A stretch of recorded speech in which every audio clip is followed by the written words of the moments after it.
वक्रतुंड महाकाय सूर्यकोटि समप्रभ निर्विघ्नं कुरु मे देव सर्वकार्येषु सर्वदा। लल्ला की सुन के मैं आई, यशोदा मैया दे दे बधाई। टीका भी दे दे मैया बिंदिया भी दे दे, टीका भी दे दे मैया बिंदिया भी दे दे, रेशम की दे दे रजाई, यशोदा मैया दे दे बधाई। लल्ला की सुन के मैं आई, यशोदा मैया दे दे बधाई। साड़ी भी दे दे मैया चूड़ी भी दे दे, साड़ी भी दे दे मैया चूड़ी भी दे दे, चुनरी की दे दे सिलाई, यशोदा मैया दे दे बधाई। लल्ला की सुन के मैं आई, यशोदा मैया दे दे बधाई। हीरे भी दे दे मैया मोती भी दे दे, हीरे भी दे दे मैया मोती भी दे दे, पेट भर के दे दे मिठाई, यशोदा मैया दे दे बधाई। लल्ला की सुन के मैं आई, यशोदा मैया दे दे बधाई। सियावर रामचंद्र की जय, पवन सूत हनुमान की जय, उमापति महादेव की जय। जय जय श्री राधे श्याम।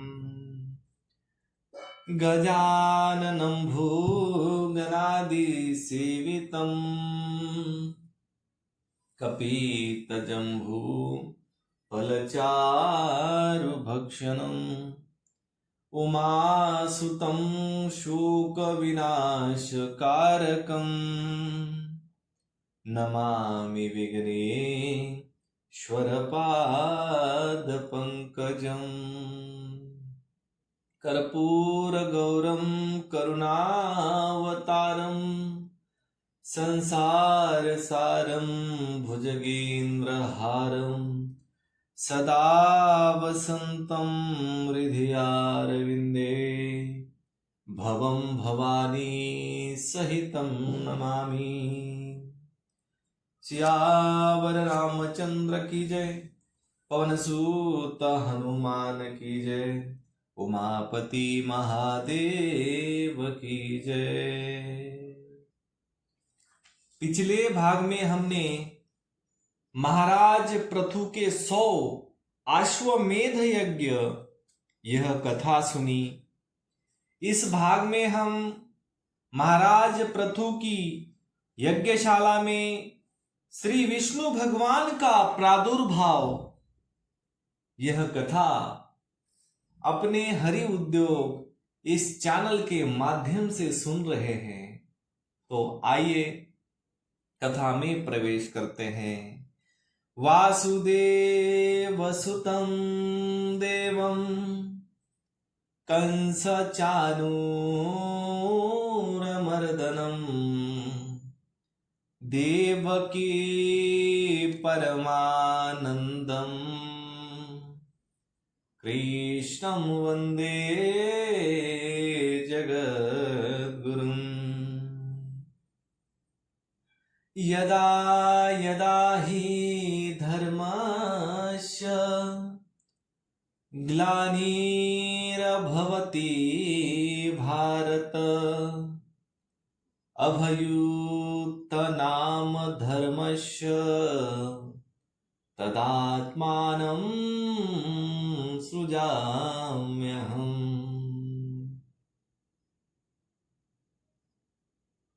श्री गणेशाय नमः। श्री सरस्वती नमः। श्री सांब सदाशिवाय नमः। मनोजं मारुततुल्यवेगं जितेन्द्रियं बुद्धिमता वरिष्ठं वातात्मजं वानरयूथमुख्यं श्रीरामदूतं शरणं प्रपद्ये।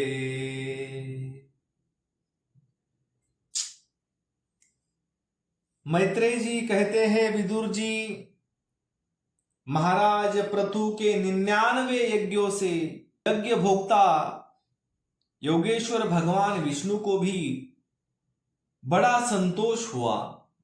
उन्होंने इंद्र के सहित वहां उपस्थित होकर उनसे कहा, भगवान ने कहा, राजन, इंद्र ने तुम्हारे 100 अश्वमेध यज्ञ पूरे करने के संकल्प में विघ्न डाला है। अब ये तुमसे क्षमा चाहते हैं, तुम इन्हें क्षमा कर दो। नरदेव, जो श्रेष्ठ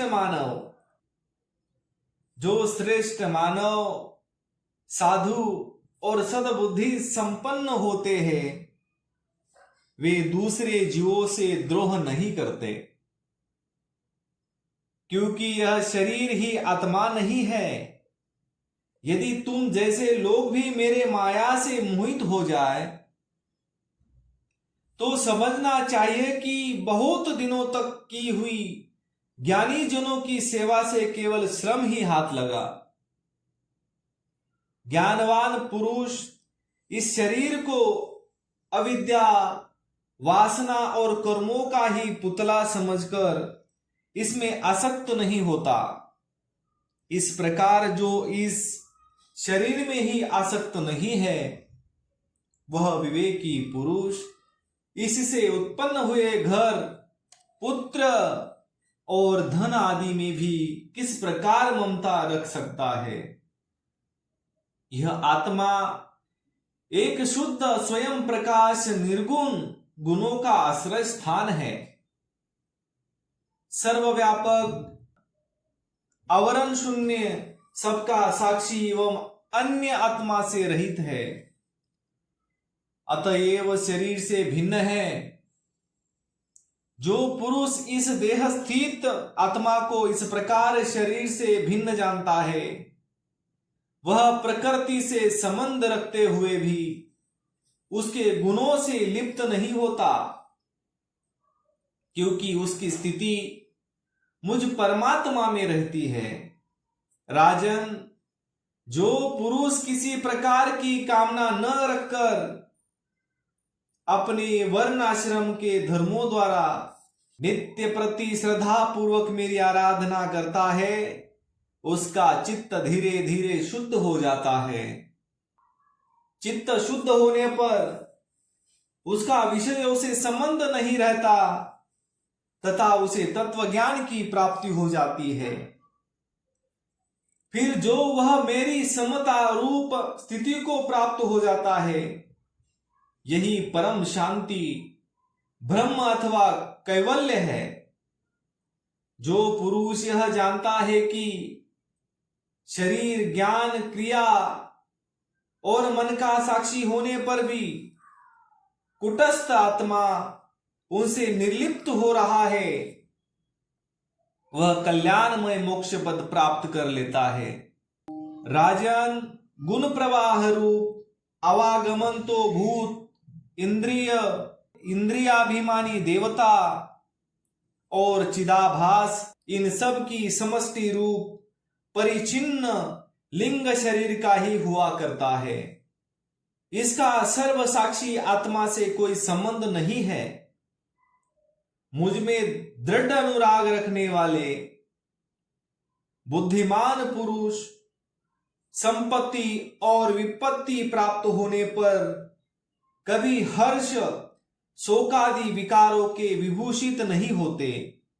इसलिए वीरवर, तुम उत्तम, मध्यम और अधम पुरुष में समान भाव रखकर सुख दुख को भी एक साथ समझो तथा मन और इंद्रियों को जीतकर मेरे ही द्वारा जुटाए हुए मंत्री आदि समस्त राजकीय पुरुषों की सहायता से संपूर्ण लोकों की रक्षा करो। राजा का कल्याण प्रजा पालन में ही है, इससे उसे परलोक में प्रजा के पुण्य का 6वां भाग मिलता है। इसके विपरीत जो राजा प्रजा की रक्षा तो नहीं करता किंतु उससे कर वसूल कर जाता है, उसका सारा पुण्य तो प्रजा छीन लेती है और बदले में उसे प्रजा के पाप का भागी होना पड़ता है। ऐसा विचार कर यदि तुम श्रेष्ठ ब्राह्मणों की सम्मति और पूर्व परमात्मा से प्राप्त हुए धर्म को ही मुख्यता अपना लो और कहीं भी आसक्त न होकर इस पृथ्वी का न्याय पूर्वक पालन करते रहो, तो सब लोग तुमसे प्रेम करेंगे और कुछ ही दिनों में तुम्हें घर बैठे ही सनकादि सिद्धों के दर्शन होंगे। राजन, तुम्हारे गुणों ने और स्वभाव ने मुझको वश में कर लिया है, अतः तुम्हें जो इच्छा हो मुझसे वर मांग लो। उन क्षमा आदि गुणों से रहित यज्ञ तप अथवा योग के द्वारा मुझको पाना सरल नहीं है। मैं तो उन्हीं के हृदय में रहता हूं जिनके चित्त में समता रहती है।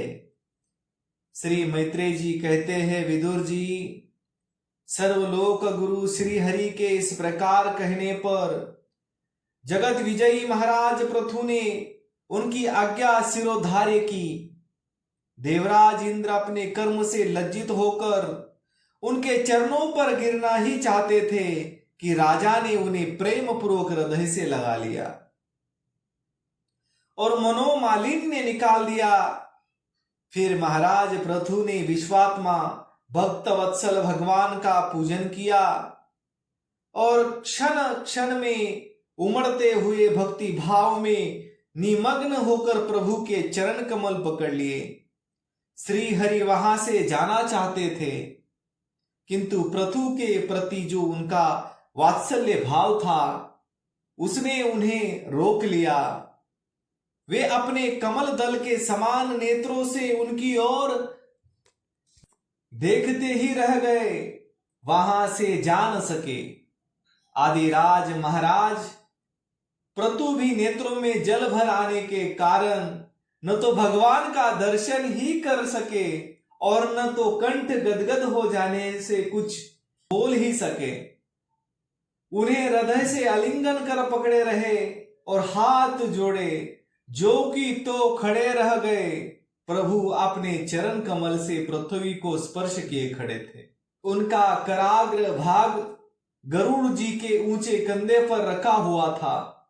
महाराज पृथु नेत्रों के आंसू पोंछकर अतृप्त दृष्टि से उनकी ओर देखते हुए इस प्रकार कहने लगे। महाराज पृथु बोले, मोक्षपति प्रभु, आप वर देने वाले ब्रह्मादि देवताओं को भी वर देने में समर्थ है। कोई भी बुद्धिमान पुरुष आपसे देहाभिमानियों के भोगने योग्य विषयों को कैसे मांग सकता है? वो तो नारकी जीवों को भी मिलते ही है। अतः मैं इन तुच्छ विषयों को आपसे नहीं मांगता। मुझे तो उस मोक्ष पद की भी इच्छा नहीं है जिसमें महापुरुषों के हृदय से उनके मुख द्वारा निकला हुआ आपके चरण कमल का मकरंद नहीं है, जहां आपकी कीर्ति कथा सुनने का सुख नहीं मिलता। इसीलिए मेरी तो यही प्रार्थना है कि आप मुझे 10,000 कान दीजिए जिनसे मैं आपके लीला गुणों को सुनता ही रहूं। पुण्य कीर्ति प्रभो, आपके चरण कमल मकरंद रूपी अमृत कणों को लेकर महापुरुषों के मुख से जो वायु निकलती है उसी में इतनी शक्ति होती है कि वह हम कुयोगियों को पुनः तत्व ज्ञान करा देती है। अतएव हमें दूसरे वरों की कोई आवश्यकता नहीं है। उत्तम कीर्ति वाले प्रभु, सत्संग में आपके मंगलमय सुयश को दैववश एक बार भी सुन लेने पर कोई पशु बुद्धि पुरुष भले ही तृप्त हो जाए, गुणग्राही उसे कैसे छोड़ सकता है। सब प्रकार के पुरुषार्थों की सिद्धि के लिए स्वयं लक्ष्मी जी भी आपके सुयश को सुनना चाहती है। अब लक्ष्मी जी के समान मैं भी अत्यंत उत्सुकता से आप सर्वगुण धाम पुरुषोत्तम की सेवा ही करना चाहता हूं, किंतु ऐसा न हो कि एक ही पति की सेवा प्राप्त करने की होड़ होने के कारण आपके चरणों में ही मन को एकाग्र करने वाले हम दोनों में कलह छिड़ जाए। जगदीश्वर, जगत जननी लक्ष्मी जी के हृदय में मेरे प्रति विरोध भाव होने की संभावना तो है ही, क्योंकि जिस आपके सेवा कार्य में उनका अनुराग है उसी के लिए मैं भी लालायित हूं, किंतु आप दिनों पर दया करते हैं, उनके तुच्छ कर्मों को भी बहुत करके मान लेते हैं। इसलिए मुझे आशा है कि हमारे झगड़े में भी आप मेरा ही पक्ष लेंगे। आप तो अपने स्वरूप में ही रमन करते हैं, आपको भला लक्ष्मी जी से भी क्या लेना है। इसी से निष्काम महात्मा ज्ञान हो जाने के बाद भी आपका भजन करते हैं।